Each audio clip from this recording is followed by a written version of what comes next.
तलवारीने कोणीच जग जिंकू शकला नाही. त्या उलट विचार, शांती, अहिंसा आणि संस्कारांनी जग निश्चित जिंकता येतं. तथागत गौतम बुद्धांच्या याच विचारांना आदर्श मानून देवेंद्र फडणवीसांच्या संकल्पनेतून लातूरमधल्या उदगीर येथे भव्य बुद्धविहार उभारण्यात आलंय.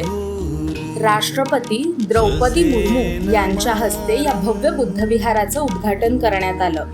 उदगीर येथील विहार कर्नाटकमधील कलबुर्गीच्या बुद्धविहाराची प्रतिकृती आहे.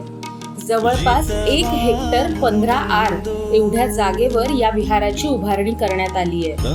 विहारात 1200 अनुयायांची बैठक व्यवस्था असलेलं ध्यान केंद्र तयार करण्यात आलंय. विहार परिसरात प्रवेश करण्यासाठी जे मुख्य द्वार तयार करण्यात आलंय त्याची रचना बिहारमधील सांची स्तूपाप्रमाणे करण्यात आली आहे.